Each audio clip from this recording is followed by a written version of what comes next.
All right, to be mindful of time, I'm going to get started. Everything I say, well, I will throw everything I'm saying into the chat as well.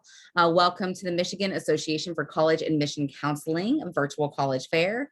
So happy to have you here virtually to speak with 6 amazing experts that are going to talk about their institutions.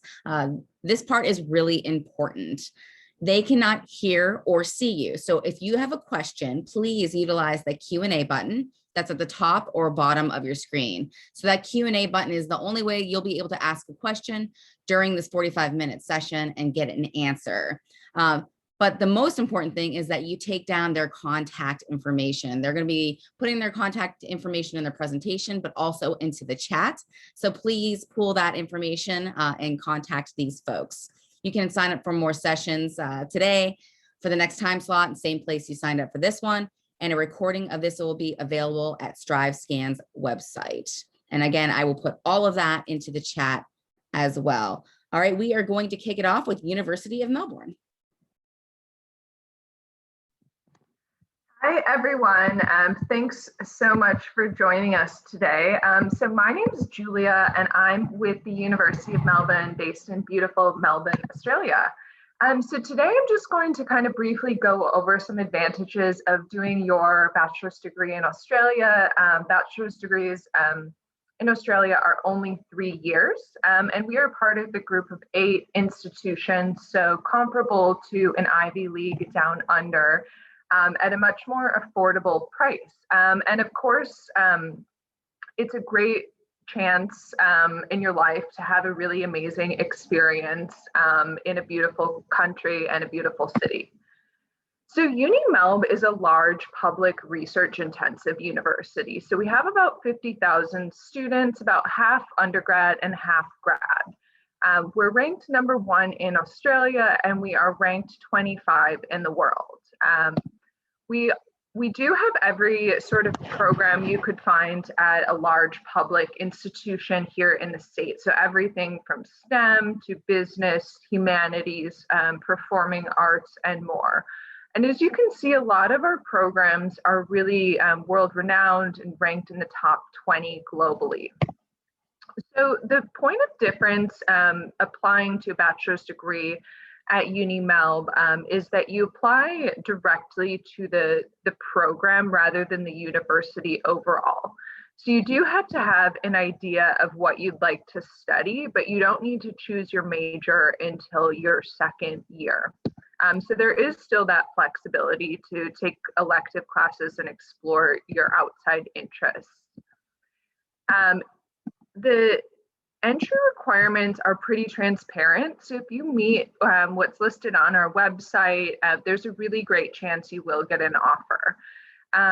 Admissions is really just going to be based on your GPA, your SAT or ACT score, and then we have AP prerequisites, but no essays, no personal statements, references.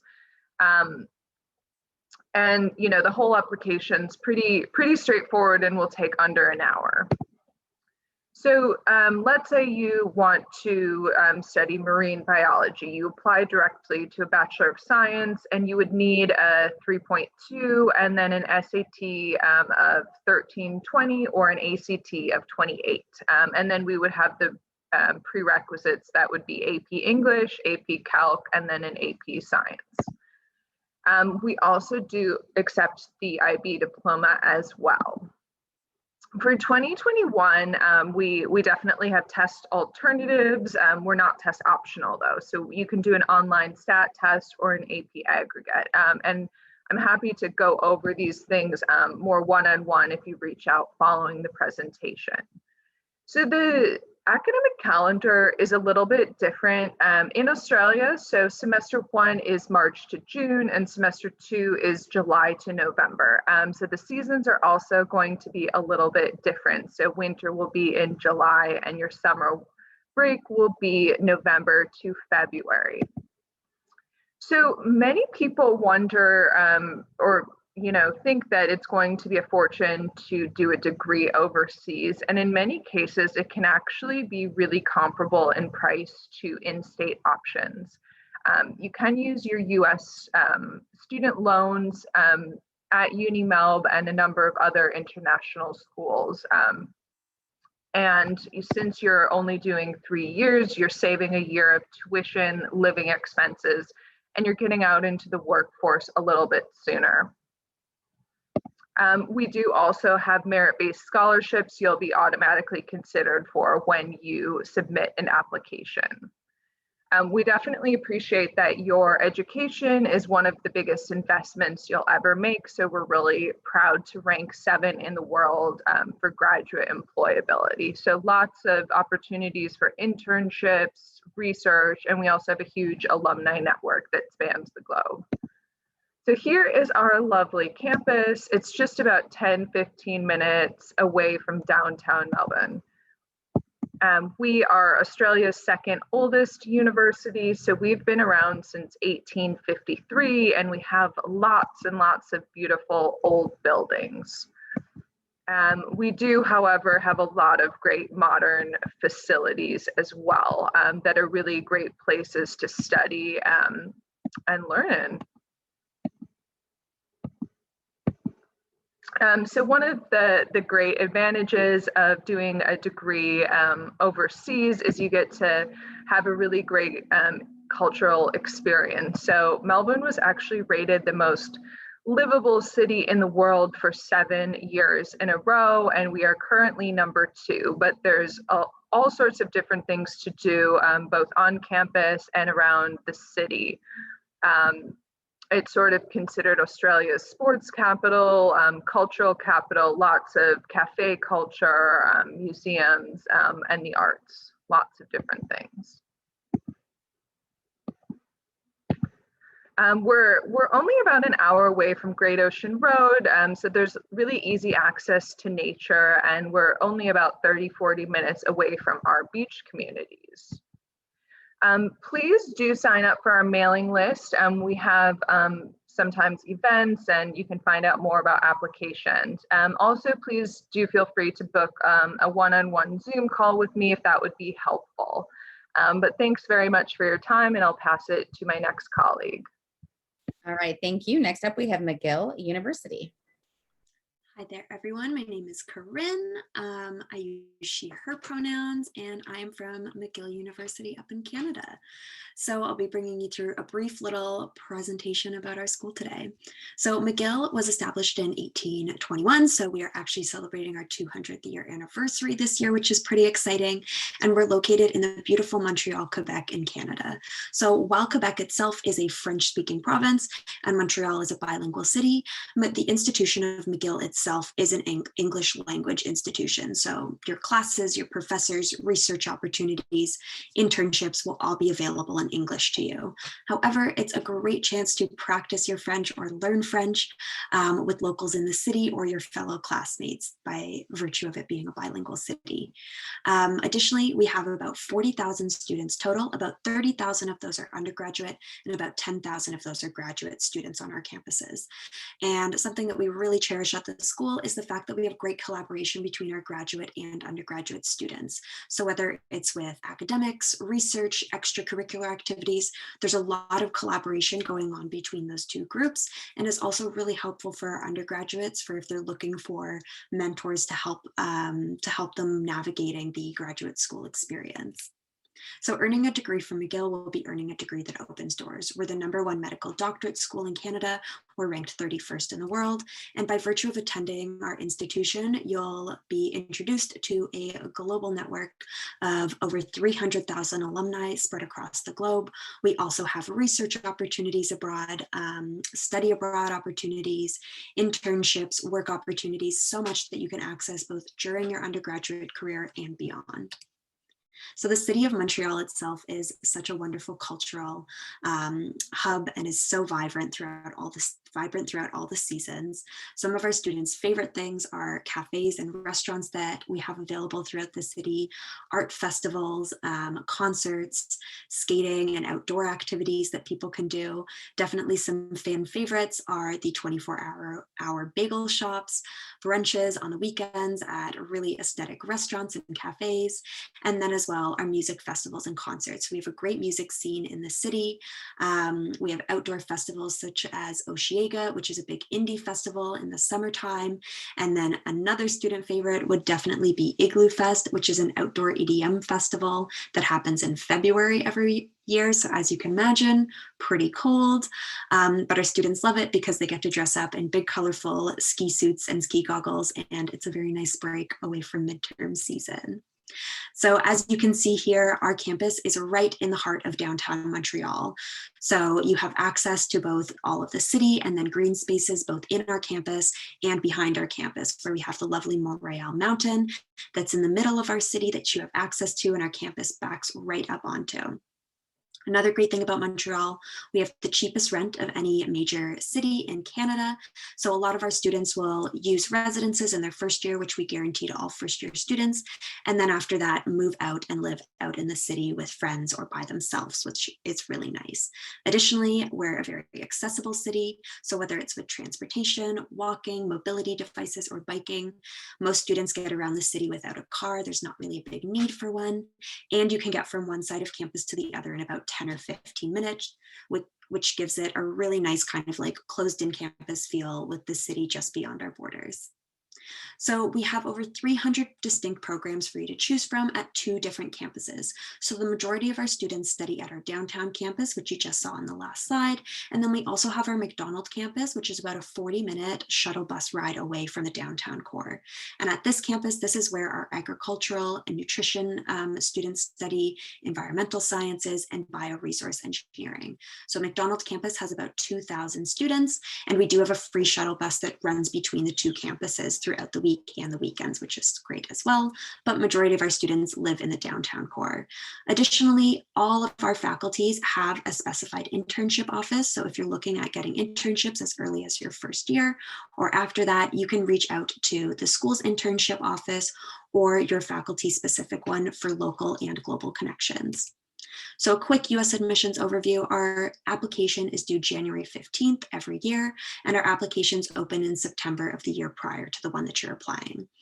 Additionally, like UniMelb, academic merit is our primary consideration. If you do want to share with us all the wonderful things you're doing, like extracurriculars, personal statements, letters of intent, you can share that with us through the scholarship and financial aid portion of the application, which is due usually about a week or 2 after the school application. And additionally, like a lot of other schools, we are going to be test optional for fall 2022. So that is completely up to you for that going forward. If you'd like to stay connected with us, please do so by taking a virtual campus tour. We have tons of options and time slots for them available on our website. You can take a screenshot of this page, and I'll also post information in the chat afterwards. It's a great chance to talk with current students and recruitment officers as well. But I just want to thank you so much for joining us here today. If you have any questions, please feel free to pop them in the chat, and I'd be happy to answer them. Thank you. All right, thank you. Next up, we have University of Toronto. Hi, everyone. Thank you so much for joining us here this afternoon. My name is Courtney, and I'm one of the recruitment officers at the University of Toronto, and I'm actually from Clarkston, Michigan. So I'm happy to be here with all my fellow Michiganders today and have the chance to share a bit about the University of Toronto with you. We're going to talk about the university, obviously, and it's a pretty quick session. So there are 3 main points that I want you to take away from this session. Not only are we Canada's top university, but we are a network of unique communities right in the heart of a dynamic, diverse, cosmopolitan region. And best of all, U of T students can mix and match programs and experiences to build truly personalized degrees. So let's go ahead and get started. The University of Toronto is Canada's best university, and we have an incredible reputation for our academics, faculty, and research. Founded in 1827, our faculty, alumni, and students are leaders in discovery and innovation, and in fact, more research-based startups have come out of U of T than any other university in North America. A lot of people know, for example, that insulin was discovered at U of T 100 years ago this year, but did you know that stem cell research started here too? We've also produced Oscar winners, Olympic champions, prime ministers, Nobel laureates, and best-selling authors like Margaret Atwood and Malcolm Gladwell. The second takeaway is that U of T is a network of unique communities in the heart of one of the most dynamic regions in the world. When you live in Toronto, you live just steps from hundreds of vibrant communities and neighborhoods, each with its own distinct character and flavor. The BBC once ranked us the world's most diverse city, and while there's certainly lots of contenders for that title, we're definitely up there. In fact, about half of Toronto's population was born outside of Canada and speaks languages other than English. While we are Canada's largest university, each student at U of T is also part of smaller communities where you can feel at home. One of the first layers of community you'll find at U of T are our campuses. All three of our campuses are located within 1 hour of each other in downtown Toronto and the Greater Toronto Area, offer the same high quality of education, and are all self-contained, offering our students everything they need from academic support to student life. When you graduate, you're earning a University of Toronto degree, regardless of which campus you choose. They each offer different environments with unique features, and the size and location vary.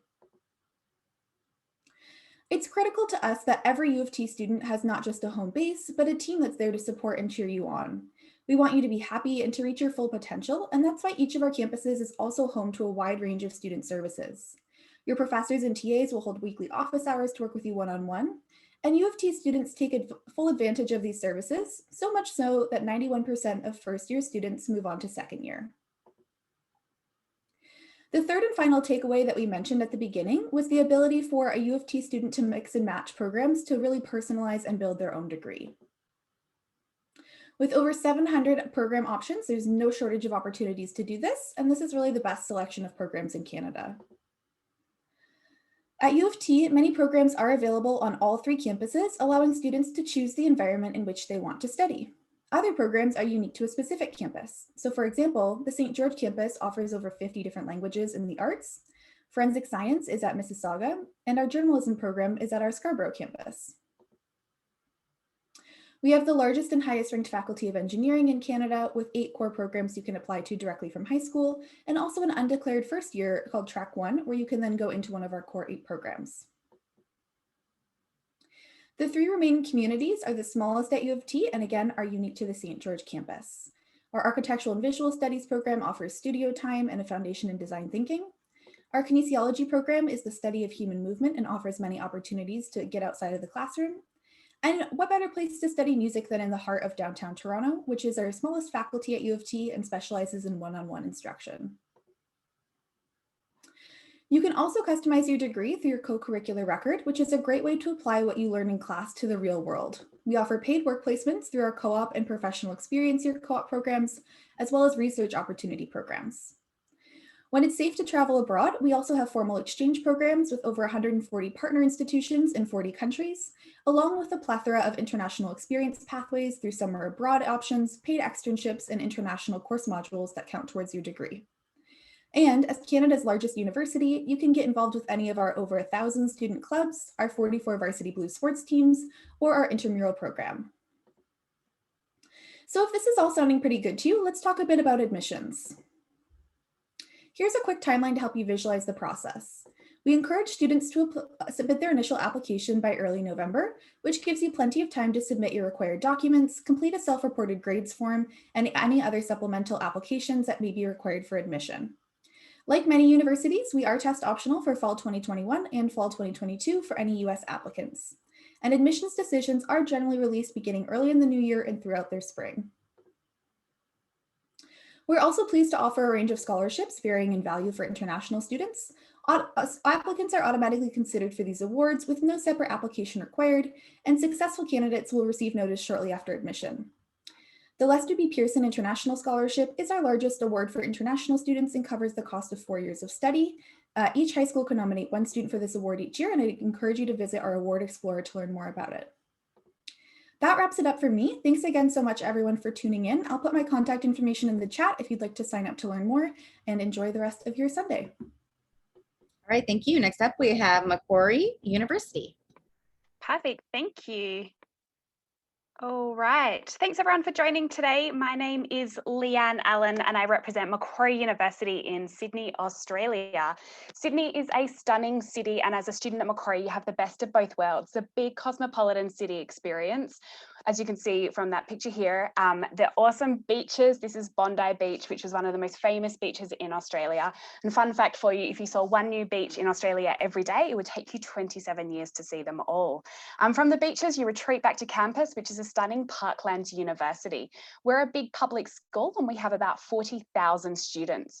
Of that, there are 12,000 international students, so an incredibly diverse student population, and one of my favourite things about campus as well.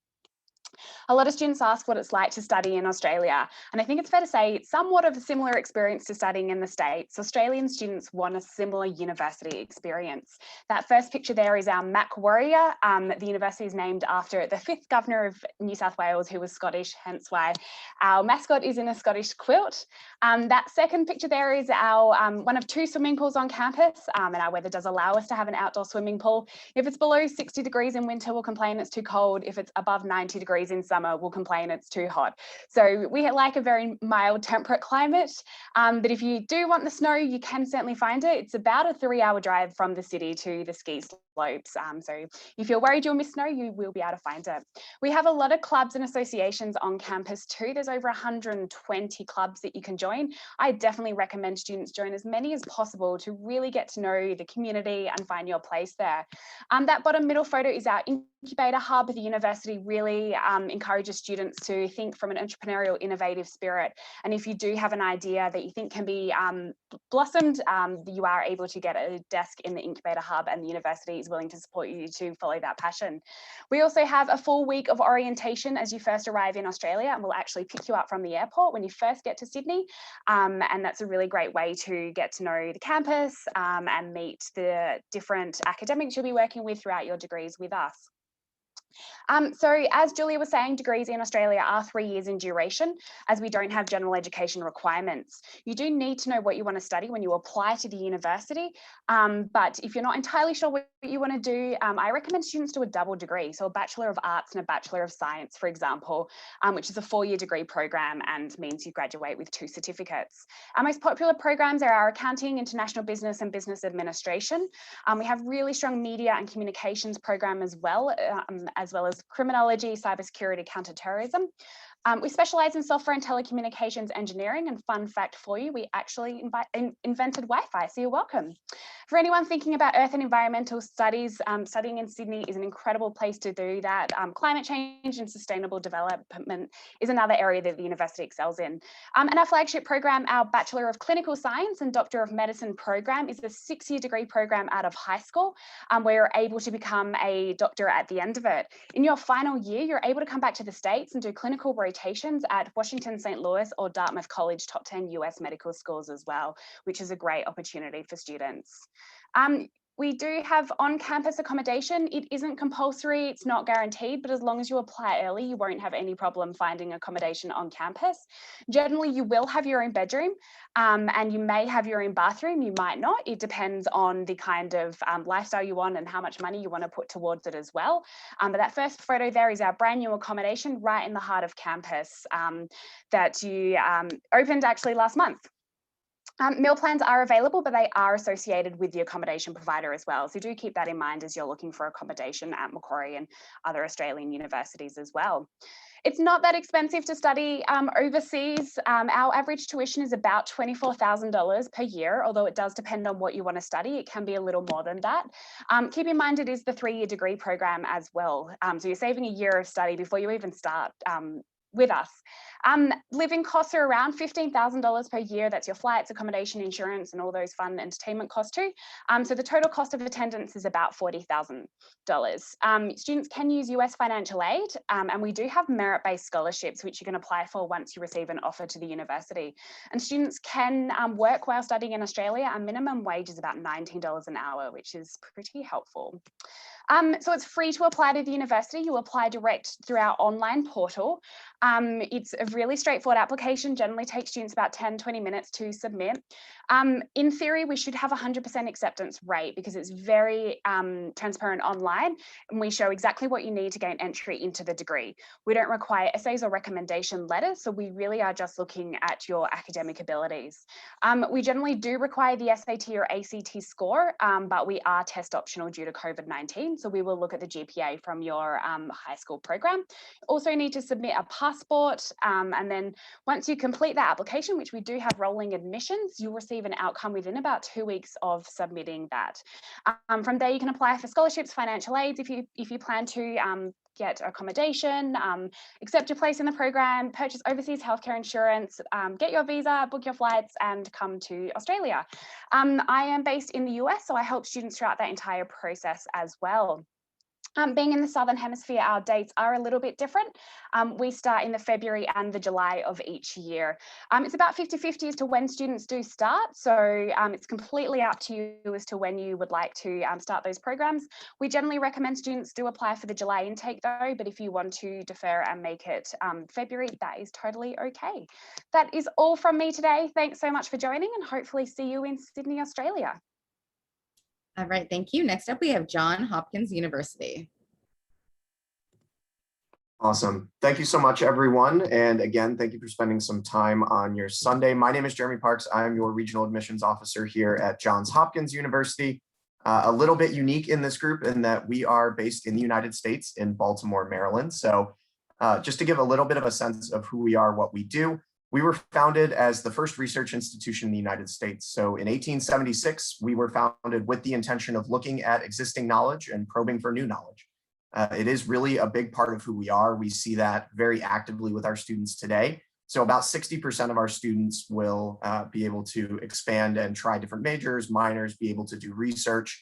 About 80% engage in some formalized research opportunity during their time here on campus. So while you're on the north side of downtown Baltimore, you'll likely be centered on our Homewood campus, which is the main undergraduate center of life here at Hopkins. So within that campus, we have 2 schools and colleges, the Krieger School of Arts and Sciences and the Whiting School of Engineering.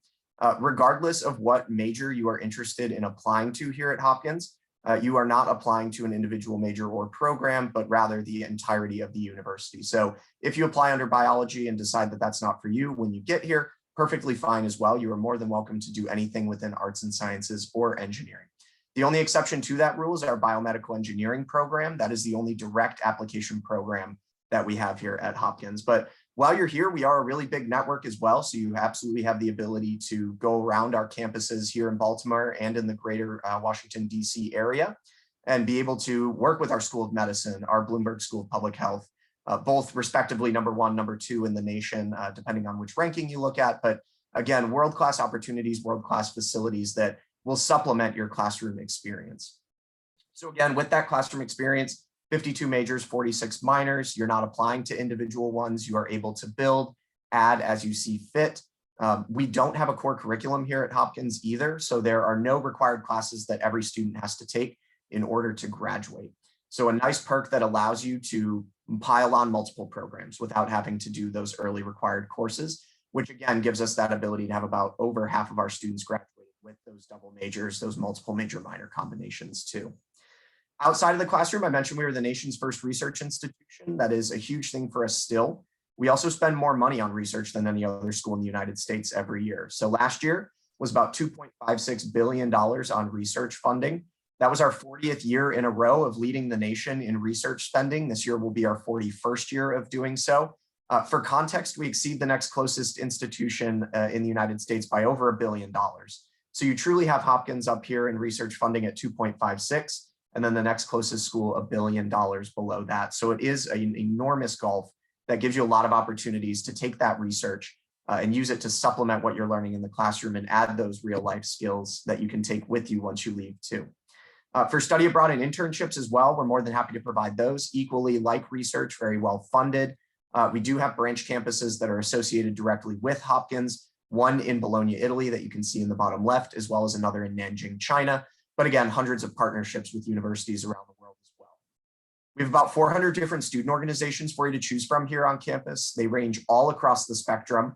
So as you can see, everything from athletics to performing arts to cultural affinity groups, all opportunities for you to get involved either in something that maybe you're doing in high school now or something you haven't had the opportunity to try yet either. And again, just a small sampling here with those photos of some of the different groups that we have for you to choose from. That is also something we're looking for in our review process. We want to know that students are going to come to campus and be active members, active participants of the campus community. So know that that is also something that we want to see in our applicants because we want to see that come to fruition on campus here as well. Baltimore too, really a fun, vibrant city. I am also a native Michigander. I grew up on the west side of the state. So if anybody tuning in from there, good to see you. But coming to Baltimore, I think one of the things that I realized after growing up in the Midwest is that not only is it a really fun, vibrant city, it's very young, it's also very accessible to a lot of other cities on the East Coast here. So growing up, I really had Detroit and Chicago kind of halfway in between, but here in Baltimore, I can take the train and in 45 minutes be in Washington, DC on the Mall. I can be in Philadelphia in under 2 hours. I can be in New York in under 3 hours. So all of these different cities, opportunities that exist to be able to expand as well. For our decision deadlines, we here at Hopkins use 2 early decision deadlines, 1 and 2. That is the binding process where you are signing that early decision agreement that says that Hopkins is your first choice. Should you choose to do so, again, we have 1 in November, 1 in January. There are no differences between those 2 other than the timeline that you're saying that you are making that commitment under. So if you apply in the November one, those decisions go out in mid-December. In January, we release those decisions in mid-February, and then our non-binding regular decision releases in mid-March. Lastly, we just want to talk about financial aid quickly. This is something that improved greatly over the last couple of years. We were really lucky to receive a $1.8 billion donation from one of our alumni, Michael Bloomberg, that all went to our financial aid process, guarantees a couple of things now for us. So for all US citizens, permanent residents, DACA recipients, and undocumented students, we are need blind. So we do not see if you need financial aid as a part of our admissions process. We are 100% need met. So anything that exists between your estimated family contribution that is sent to our financial aid office and the full sticker price of Hopkins, we cover entirely with a combination of grants and scholarships. So things you don't have to pay back. And then lastly, we are no loans as well. So with that aid being as strong as it is in its need-based form, we really do not see many of our students needing loans, if any at all. We do still accept FAFSA federal student loans if needed, but again, that financial aid has been so greatly bolstered that we are seeing an ever decreasing number of students needing that each year now. So definitely something to think about. We do have merit-based as well. About 10% of our incoming class every year will receive a merit-based scholarship. To connect with us in the future, we are running workshops all throughout the summer, whether that be about how to approach your college search, how to start writing your college essays, how to work with your letters of recommendation and things of that nature. So feel free to connect with us throughout the summer through our college planning toolkit on our site. Otherwise, again, you're more than welcome to connect through our general channels, and I will drop my information in the chat as well as we wrap up. But I believe I was our last presenter, so I will hand it back. And I believe we have one quick Q&A. Yeah, thank you. Yes, so if I could have everyone come back on screen, turn their cameras on, please.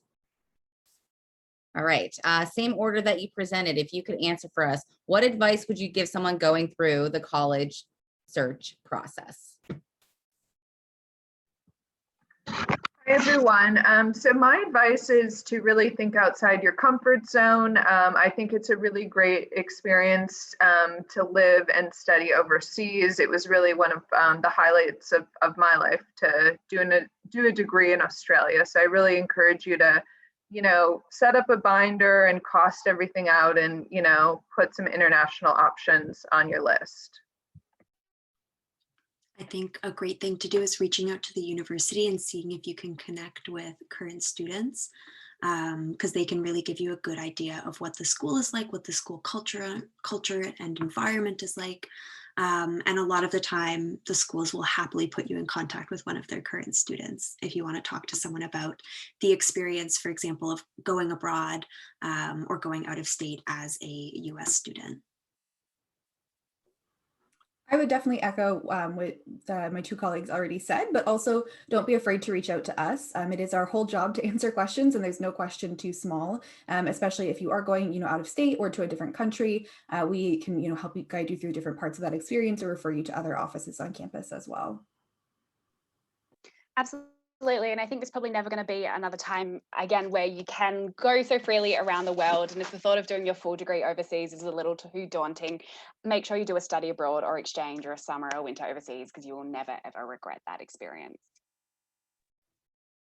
I would just say as well, in reaching out to us, don't be afraid in general to ask questions. I was a first-generation college student myself, so I was really nervous. I didn't have parents at home who knew what college was. I was never wanting to ask questions of the people like me now sitting on the other side of this camera.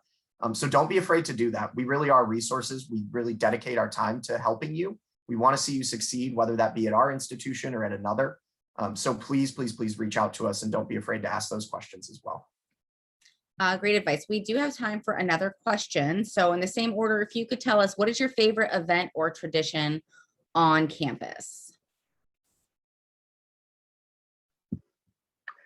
So we have a welcome ceremony that's quite a festive experience. It's a woman Jaika ceremony with the traditional like Aboriginal dances and fires. So that's quite a cool experience every March.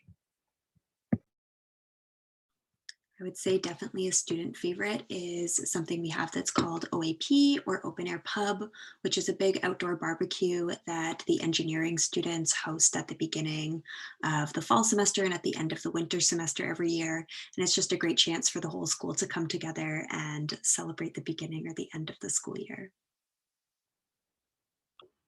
I like to talk about our graduation. Everyone graduates from the same place on campus, which is our Convocation Hall, which is a building that's about 100 years old. And everyone gets a pretty like small and intimate graduation with their college or faculty. So that way everyone can celebrate together. And it's just a beautiful time to be on campus in June.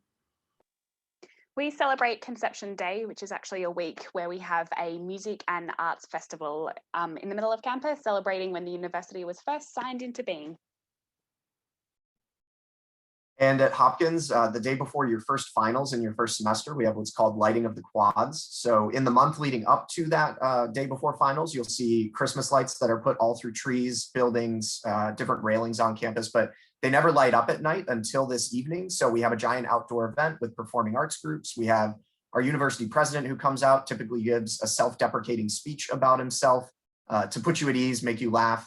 And then at the end of those performances, the president comes back up, plugs in the ends of the extension cord, all of campus lights up. There's a massive fireworks show as well. And it's just meant to relax you as you go into that first final.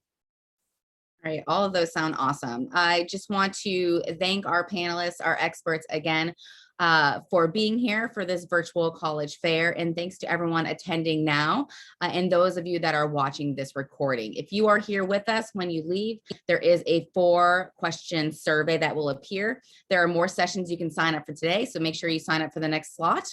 And a recording of this, including everything in the chat, which is very, very important. That's their contact information that's in there, is available at our website, strivescan.com/Michigan. That also is in the chat right now as well. Thank you so much again to our experts, our panelists. Thank you to the students and parents out there. Best of luck and stay safe and well. Have a good day. Thank you.